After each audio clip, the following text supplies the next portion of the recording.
Hello friends, welcome to my channel जय हो अहोई माता। आज मैं आपके साथ अहोई अष्टमी व्रत पूजा की सामग्री शेयर कर रही हूँ। उम्मीद है आपको हमारी यह वीडियो पसंद आएगी। तो चलिए फिर वीडियो स्टार्ट करते हैं। अहोई अष्टमी की पूजा करने के लिए सबसे पहले हमें एक चौकी चाहिए होती है और चौकी पर बिछाने के लिए कपड़ा चाहिए होता है। कपड़ा आप लाल रंग का भी ले सकते हैं, पीले रंग का भी ले सकते हैं। इसके बाद अहोई माता की पूजा करने के लिए हमें एक फ़ोटो चाहिए होती है अहोई माता की। इस तरह की फ़ोटो मार्केट में आसानी से मिल जाती है। आप कैलेंडर भी ले सकते हैं। अब अहोई अष्टमी की पूजा में सूरज भगवान को जल चढ़ाया जाता है, यानी कि अर्घ्य दिया जाता है। उसके लिए हमने एक कलश ले लिया है। आप कलश तांबे का, पीतल का, स्टील का ले सकते हैं। इसके बाद दूसरा कलश लिया जाता है जिसमें जल भर करके रखा जाता है और दीपावली वाले दिन घर के सभी लोग उसी जल से नहाते हैं।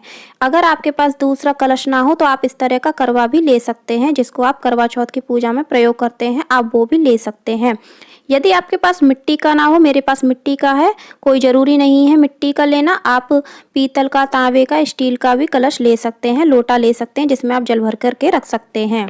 अब करवा लिया जाता है जिसे आप करवा चौथ की पूजा में प्रयोग करते हैं। चांद को अर्घ देने के लिए वही करवा लिया जाता है। ध्यान रखें, यह करवा आपका झूठा नहीं होना चाहिए। इस करवा में जो जल भरा जाता है उससे रात को तारों को अर्घ दिया जाता है। अहोई अष्टमी व्रत की पूजा में कथा भी पढ़ी जाती है, तो उसके लिए हमने इस तरह की कथा की बुक ले ली है। इसमें करवा चौथ की कथा, अहोई अष्टमी की कथा, सभी कथाएं हैं। ज़्यादातर इसमें धनतेरस, दीपावली की, इस तरह की कथा की किताब आप मार्केट से आसानी से खरीद सकते हैं, जो कि आजकल त्योहारों के टाइम पर आसानी से मिल जाती है। अब हमने अहोई माता के लिए श्रृंगार का सामान लिया है।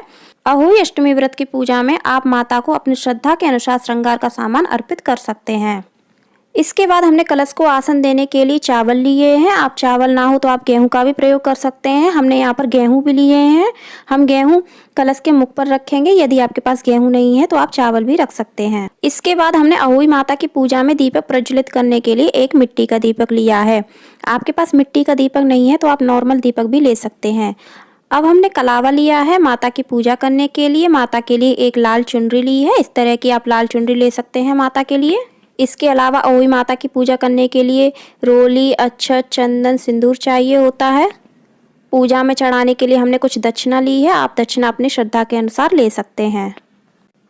यहाँ पर हमने अहोई माता की पूजा में गौरी गणेश की पूजा करने के लिए सुपारी से गौरी गणेश बनाए हुए हैं। आप मिट्टी से भी बना सकते हैं या फिर आप फोटो में ही गौरी गणेश और सभी भगवान की पूजा कर सकते हैं। यहाँ पर हमने गणेश जी को चढ़ाने के लिए सुपारी ली है, हल्दी की गांठ ली है। इसके अलावा हमने धूप बत्ती भी ली है पूजा करने के लिए। अब हमने अहोई माता की आरती करने के लिए एक देसी घी का दीपक बनाया हुआ है, जिससे हम अहोई माता की आरती करेंगे। यहाँ पर हमने चावल का घोल लिया है जिससे हम चौक बनाएंगे। आप चौक बनाने के लिए आटा या फिर रंगोली वाले कलर का भी प्रयोग कर सकते हैं। अहोई अष्टमी की पूजा के लिए हमने हलवा बनाया है, पूड़ियाँ बनाई हैं। किसी किसी के यहाँ पुए भी बनाए जाते हैं, किसी किसी के यहाँ मीठी पूड़ियाँ भी बनाई जाती हैं। हमने यहाँ पर फल लिए हैं, मिठाई ली है। इसके अलावा हमने माता को चढ़ाने के लिए फूल लिए हैं। इसके अलावा हमने बायने के लिए यहाँ पर कुछ श्रृंगार का सामान लिया है, साड़ी ली है और दक्षिणा ली है। इन सभी चीज़ों के अलावा फ्रेंड्स, अहोई अष्टमी की पूजा में अहोई माला की भी पूजा की जाती है।